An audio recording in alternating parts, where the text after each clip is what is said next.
Hello and welcome to easy learning smart learning. आज का जो हमारा लेक्चर है इसमें हम बबल सॉर्ट पढ़ने वाले हैं। बबल सॉर्ट क्या होता है ये हम एक एग्जांपल से पहले समझेंगे और उसके बाद में फिर हम इसका एल्गोरिथम देखेंगे और फिर इसका एक सी का प्रोग्रामिंग कैसे बनाया जाता है वो हम सीखेंगे। तो सबसे पहले हम एक एग्जांपल लेते हैं। मान लीजिए हमारे पास में एक अरे है और ये अरे जो है ये सॉर्टेड हो या अनसॉर्टेड हो, हम एक अनसॉर्टेड अरे ले रहे हैं जिसमें ये वैल्यूज़ हमारे पास में अवेलेबल है 15, 13, 18, 14 और 16। अब बबल सॉर्टिंग होती क्या है, देखिए इसमें हम सबसे जो पहला एलिमेंट होता है उस एलिमेंट को कंपैरिजन करते हैं बाकी के अरे के एलिमेंट्स के साथ में। लेकिन इसमें जो सबसे पहला फेज़ होता है उसमें हम ये करते हैं कि जो पहला एलिमेंट है, मान लीजिए वो हमारा क्या है यहाँ पे 15 है, तो 15 अगर इसमें क्या है 13 से छोटा है, दूसरे एलिमेंट से क्या है बड़ा है या छोटा है, जो भी हमारी कंडीशन हो रही है, तो यदि ये कंडीशन में बड़ा है तो हम इसे क्या करेंगे, इसे स्वैप कर देंगे सेकेंड एलिमेंट के साथ। और अगर मान लीजिए बबल सॉर्टिंग का दूसरा और आखिरी काम ये होता है कि अगर मान लीजिए ये छोटा ही है तो हम यहाँ पे स्वैपिंग नहीं करेंगे, मतलब नो चेंज इसे हम बोलते हैं बबल सॉर्टिंग में। तो जैसे मैं यहाँ पे अब देखिए यहाँ पे कंपेरिजन हो रहा है तो 15, 13 मिलके कितने हो जाएंगे, यहाँ पे 15, 13 मतलब जो कंपैरिजन होगा तो 13 जो है वो 15 से रिप्लेस हो जाएगा और 15 जो है नए स्थान पे यहाँ पे आ जाएगा। अब हमें क्या करना है, अब हमारा फर्स्ट एलिमेंट का तो स्वैपिंग हो गया है ना। अब हम क्या करेंगे, ये हम सेकंड एलिमेंट के पास में जाएंगे, सेकंड एलिमेंट को थर्ड एलिमेंट के साथ में इसमें हम क्या करेंगे, कंपेरिजन करेंगे। और ये हमारा भी पहला राउंड चल रहा है एक्चुअली में। फिर क्या करेंगे, हम तीसरे राउंड में आप देखेंगे यहाँ पे 15 और 18 में 15 जो है वो क्या है, छोटा है, तो यहाँ पे हमने बोल सकते हैं यहाँ पे कोई चेंज नहीं हुआ, तो आप बोल सकते हैं यहाँ पे नो चेंज हो गया। इसी प्रकार जब हम आगे बढ़ेंगे तो आगे बढ़ने के बाद आपको क्या मिलना है, यहाँ पे 18। अब 18 का कंपैरिजन हो रहा है 14 के साथ, तो यहाँ पे स्वैपिंग डन होगी। जैसे पहले वाले केस में हमारे पास में स्वैपिंग हुई थी, वैसे ही इस थर्ड स्टेप में भी क्या होगी, स्वैपिंग होगी। तो स्वैपिंग होगी तो 14 जो है वो 18 के स्थान पे आ जाएगा और 18 जो है वो 14 के स्थान पे आ जाएगा और बाकी सारी चीज़ें अभी भी सेम है। अब क्या करेंगे, हम 18 और 16 के बीच में कंपैरिजन करेंगे, तो जो 16 है वो भी क्या हो जाएगा, आपका स्वैप हो जाएगा और 18 जो है वो लास्ट में आ जाएगा। तो ये हमारा पहला एक राउंड कंप्लीट हुआ। अभी हमें ये राउंड्स और भी चलाने हैं। अब फिर से हम क्या करेंगे, इसी चीज़ को दोबारा चलाएंगे। तो यहाँ पे जब हम इसको दोबारा चलाएंगे तो 13, 15 में कोई स्वैपिंग नहीं होगी, 15, 14 में स्वैपिंग हो जाएगी, फिर 14 कहाँ पे आ जाएगा, 15 की जगह पे। तो इस तरीके से ये स्वैपिंग जब पूरी कंप्लीट होते जाएगी, जब स्वैपिंग की आवश्यकता नहीं पड़ेगी तब तक हम इस प्रोसेस को क्या करेंगे, रिपीट करेंगे। इसे हम क्या बोलते हैं, बबल सॉर्ट बोलते हैं। तो ये इसका एल्गोरिथम है। इसे हम करते क्या है ये आपको समझा देता हूँ कि इस अनसॉर्टेड अरे में आप 5 एलिमेंट्स लेते हैं जिसमें हम फर्स्ट 2 एलिमेंट्स के साथ में शुरुआत करते हैं। Start with the first 2 elements and sort them in ascending order. इसके बाद हम क्या करते हैं, इसे हम असेंडिंग ऑर्डर में जमा देता हूँ, मतलब जो छोटा होता है उसे लेफ्ट साइड में और जो बड़ा होता है उसे राइट साइड में हम जमा देते हैं। इस एल्गोरिथम में ये होता है। तो इसे हम करते कैसे हैं, compare the second and third element to check within which one is greater. उसके बाद फिर हम सेकंड और थर्ड एलिमेंट को चेक करते हैं, फिर थर्ड और फोर्थ एलिमेंट को चेक करते हैं, फिर फोर्थ और फिफ्थ एलिमेंट को चेक करते हैं। और इस 5 स्टेप को तब तक हम लोग क्या करते रहते हैं, रिपीट करते रहते हैं जब तक कि आपका पूरा का पूरा जो अरे है वो क्या ना हो जाए, सॉर्ट नहीं हो जाता। मतलब ये जो आपने एक बार प्रोसेस कर ली, इसे आपको तब तक चलाते रहना है जब तक आपका सब कुछ क्लियर ना हो जाए। तो इसे हम कहते हैं बबल सॉर्टिंग। तो ये इसका सी का प्रोग्राम है जिसे मैं आपको कंपाइल और रन दोनों करके दिखाऊंगा, तो आपको बहुत अच्छे से समझ में आएगी बात, और वहीं पर मैं आपको प्रोग्राम भी बताता हूँ। तो ये हमारा सी का प्रोग्राम है। इसमें हमने बबल सॉर्ट नाम का एक फंक्शन बनाया है। इससे में हम अरे का साइज़ और नंबर ऑफ़ आर्ग्यूमेंट्स ले रहे हैं कि कितने नंबर ऑफ़ आर्ग्यूमेंट्स को हमें सॉर्ट करना है। तो देखिए यहाँ पे हमने स्वैपिंग का लॉजिक लगाया है, जैसे 2 नंबर को स्वैप किया जाता है उसी लॉजिक को आप यहाँ पे क्या करते हैं, सीधा सीधा इस्तेमाल करते हैं। तो इसलिए यहाँ पे मैंने कमेंट भी देके रखा है कि स्वैप द एलिमेंट्स। अब आप क्या कर सकते हैं, देखिए इसमें हमने लूप लगाया और लूप लगाने के बाद में जो पहला लूप है वो क्या करेगा, अरे के एलिमेंट्स को रीड करेगा। दूसरा एलिमेंट जो है वो n-i-1। तो मैं अगर इसे एग्जीक्यूट करके दिखाऊं तो n-i-1 क्या है अगर आपसे पूछा जाए तो आपके इसमें जवाब क्या होगा, i जो है आपके नंबर ऑफ एलिमेंट्स में से हम क्या करें, -1 कर दे रहे हैं। तो इससे होगा ये कि ये जो बबल सॉर्टिंग है वो 0 से स्टार्ट तो होगा, उसके बाद में ये पहला एलिमेंट किसके साथ हम कंपेरिजन करें, j+1 के साथ में। तो यहाँ पे j की वैल्यू फर्स्ट टाइम कितनी है, 0 है। पहले आपको यहाँ का वैल्यू बता देता हूँ कि कितना हो रहा है, उसके बाद फिर आपको यहाँ की वैल्यू बताता हूँ। यहाँ पे 0 से n माइनस आई माइनस 1 का मतलब क्या है, पहले वो समझिए। यहाँ पे देखिए j इक्वल टू कितना है, 0 है, और n माइनस आई माइनस 1, इसका मतलब क्या हुआ, अभी आपके पास में i की वैल्यू है 0, तो यहाँ पे आप i का कितना ले सकते हैं, 0 ले सकते हैं। तो n माइनस 0 मतलब आप मान लीजिए अगर 5 एलिमेंट्स की सॉर्टिंग कर रहे हैं तो 5 माइनस 0 हुआ 5, माइनस 1 आप करेंगे तो कितना हो जाएगा, 4 हो जाएगा।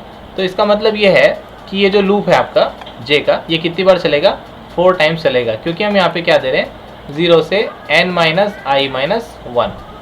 फिर जब i की वैल्यू आपकी चेंज होगी नेक्स्ट टाइम पे, मान लीजिए 1 हो जाएगी, क्योंकि हमने क्या है पहली बार में तो ये कितनी बार चल रहा है, 5 बार चल रहा है, क्योंकि हमने इसको कितना से कितना चलाया, 0 से 4 टाइम तक।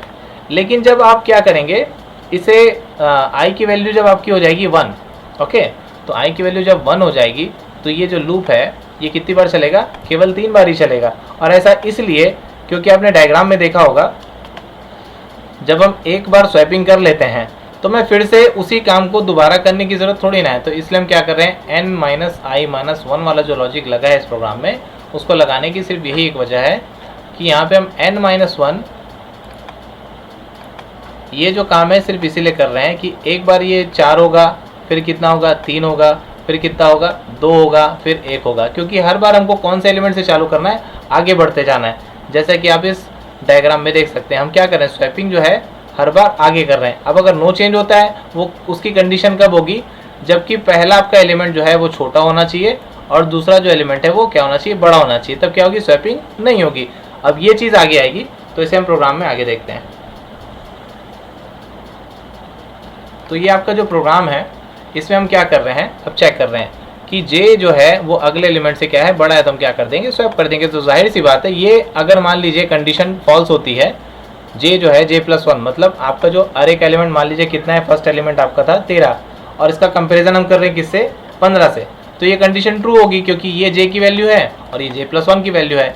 इसी प्रकार जब ये 15 होता है और नेक्स्ट एलिमेंट जो है आपका कितना होता है, 18 होता है, तो ये कंडीशन जो है आपकी क्या हो रही है, ये j है, इस टाइम 15 जो है वो j है और j+1 क्या है, वो j+1 है। तो इसलिए क्या होगा, ये कंडीशन फॉल्स होगी, तो ये चीज़ एग्जीक्यूट ही नहीं होगी, तो स्वैपिंग का काम होगा ही नहीं। तो ये हमने सब जितना भी आपका हमारा टास्क है, हमने इसे किस में लिख दिया है, आपके पूरे बबल सॉर्टिंग के फंक्शन के अंदर में। और जब हम इसे प्रोग्राम में एक अरे को पहले क्या कर लेंगे, प्रिंट कर लेंगे, इसी फंक्शन के तो हम प्रिंट भी कर रहे हैं। तो हम क्या कर रहे हैं, मेन फंक्शन में enter the number of elements बोलते हैं, नंबर ऑफ एलिमेंट्स को रीड करते हैं और उसे क्या करते हैं, फंक्शन में पास कर देते हैं। तो ये अरे का जो आपका मैंने बताया था कि अरे का सबसे पहले हम क्या पास कर रहे हैं, साइज पास कर रहे हैं, और ये नंबर ऑफ एलिमेंट्स के लिए नंबर ऑफ आर्ग्यूमेंट्स। तो ये अरे ऑफ फंक्शन का एक एग्जाम्पल भी है, आप उसे इसमें भी लिख सकते हैं। तब हम इसे रन करके देखेंगे। Enter the number of elements to be sorted, मैं यहाँ पे लेता हूँ 5, और आप नंबर कोई सी भी ले सकते हैं, जैसे कि -5, -2, 0 और 55, और एक दूसरा नंबर और दे देते हैं -15। तो इनमें से सबसे छोटा जो है आपका कौन सा है, -15 है। तो यहाँ पे -15 का सबसे पहले सॉरी -5 -2 में कंपेरिजन हुआ होगा, तो यहाँ पे स्वैपिंग डन नहीं हुई। फिर -2 और 0 में हुई, तो यहाँ पे भी स्वैपिंग नहीं हुई। फिर -55 में यहाँ पे जब कंपैरिजन हुआ तो यहाँ पे भी स्वैपिंग नहीं हुई, क्योंकि देखिए मैंने ये जो शुरू के 4 नंबर्स हैं ये बिल्कुल असेंडिंग ऑर्डर में आपको दिखाई दे रहे होंगे। लेकिन 55 और -15 में जब हमने यहाँ पे नंबर दिया तो 55 यहाँ पे रिप्लेस होके कहाँ पे आ गया, फिर -15 रिप्लेस होके आ जाएगा 55 की जगह पे। तो ये पहले इटरेशन में -15 जो है वो इस पोजीशन पे आएगा। सेकंड जब बार जो लूप चलेगा तो -15 फिर से यहाँ पे टॉप पे आ जाएगा। फिर तीसरी बार में कहाँ पे आएगा, इस बार में आएगा। फिर चौथी बार पे कहाँ पे आएगा, इस बार। तो पूरे 4 बार लगेंगे इस पूरे के पूरे प्रोग्राम को चलने में। ये आपको बात समझ में आई होगी कि हमने यहाँ पे बाकी सारी चीज़ें तो सॉर्टेड ही दी हैं, -5 -2 0 और 55, लेकिन जो -15 है इसको 4 बार जंप कर करके आना पड़ा होगा, और ये हर नंबर को क्या करके आ रहा है, स्वैप कर करके यहाँ तक पहुँचा है असेंडिंग ऑर्डर में आने के लिए। तो दिस इज बबल सॉर्ट, बहुत ही आसान है। इसका लॉजिक सबसे आसान कैटेगरी में डेटा स्ट्रक्चर में सबसे पहले इसी को पढ़ा जाता है। तो उम्मीद है आपको ये चीज़ समझ में आई होगी। अब मैं इसके टाइम कॉम्प्लेक्सिटी के बारे में आपसे डिस्कशन करूँगा। तो ये जो है आपका बबल सॉर्ट का, इसमें टोटल कितने कंपैरिजन होते हैं, n-1 कंपैरिजन होते हैं फर्स्ट पास में, n-2 जो है कंपैरिजन होते हैं सेकंड पास में, n-3 कंपैरिजन होते हैं थर्ड पास में, और इसी तरीके से जितने नंबर ऑफ आपके एलिमेंट्स हैं ये इस तरीके से पहला पास, दूसरा पास, तीसरा पास, चौथा पास चलते रहता है। एक पास हम किसे कहते हैं, जब आप पूरा यहाँ से लेके यहाँ तक पहुँच जाते हैं। जैसे हमने 5 नंबर का एग्जाम्पल लिया था, तो ये आपका पहला पास हुआ। इसमें n-1 मतलब 4 पास लगे आपको। ये पहला पास, आप यहाँ पे जो ये डायग्राम देख रहे हैं आपको 4 ही बार दिखेगा, 1 2 3 एंड 4। आप इसको यहाँ से भी काउंट कर सकते हैं, तो इसलिए आप इसको n-1 पास कह सकते हैं। फिर आती है आपकी बारी कि इसको हम total number of the comparisons will be n-1 plus n-2 plus n-3 up to 3 + 2 + 1। इसको इस तरीके से डिनोट किया जाता है मैथमेटिक्स में, और इसको बोला जाता है order n/2। Hence the time complexity of bubble sort is O(n/2)। ये नेट, सेट, UGC जितने भी एग्जामिनेशंस होते हैं इसमें इसकी टाइम कॉम्प्लेक्सिटी ज़रूर पूछी जाती है, इसलिए इसे याद रखिएगा कि time complexity of bubble sort is order n/, यहाँ पे इसको ऑर्डर n2 बोला जाता है, इस तरीके से डिनोट किया जाता है। यहाँ पे इसका एडवांटेज मैंने लिखा है कि the main advantage of bubble sort is simplicity of the algorithm. The space complexity of bubble sort is order by 1। यहाँ पे इसको ऑर्डर बाई 1 क्योंकि इसको बोला जाता है क्योंकि आपको सिर्फ एक सिंगल एडिशनल मेमोरी स्पेस की ज़रूरत पड़ती है, और बहुत ज़्यादा आपको इसमें दिमाग लगाने की ज़रूरत नहीं पड़ती। बस आपके पास एक सिंगल एडिशनल मेमोरी स्पेस होना चाहिए, जिसको हम क्या बोल रहे हैं, टेम्परेरी वेरिएबल बोल रहे हैं। बस उसके द्वारा आप क्या कर सकते हो, पूरा का पूरा काम कर सकते हो। तो एक स्वैपिंग का लॉजिक लगा के आप पूरी सॉर्टिंग कर देते हैं। और दूसरी बात ये है कि ये best case complexity will be O(n)। It is when the list is already sorted. अगर मान लो आपके पास में सॉर्टेड लिस्ट है, जैसे मैंने आपको एग्जांपल दिया -15 वाला, तो अगर उस तरीके का आप एग्जांपल लोगे तो आपकी जो कॉम्प्लेक्सिटी है वो बहुत अच्छी मिलती जाएगी। और ये टाइम कॉम्प्लेक्सिटी से रिलेटेड बबल सॉर्ट के कुछ टिप्स हैं, आप इसको नोट करके रखें कि वर्स्ट केस कॉम्प्लेक्सिटी यहाँ पे भी लिखी है, बेस्ट केस टाइम कॉम्प्लेक्सिटी मैंने लिखी है, एवरेज टाइम कॉम्प्लेक्सिटी थी, और स्पेस कॉम्प्लेक्सिटी। ये सारी चीज़ें मैंने आपको दे दी हैं, तो आप इसे लिखें। और नेक्स्ट लेक्चर में मैं आपको इंसर्शन सॉर्ट डिटेल में बताऊंगा। तो अगर ये लेक्चर आपको पसंद आया हो तो इसे लाइक करें, शेयर करें, और आपने अगर हमारे चैनल को अभी तक सब्सक्राइब नहीं किया हो तो आप प्लीज़ उसे सब्सक्राइब करें। नेक्स्ट लेक्चर में मिलते हैं। Thank you very much, see you, bye bye.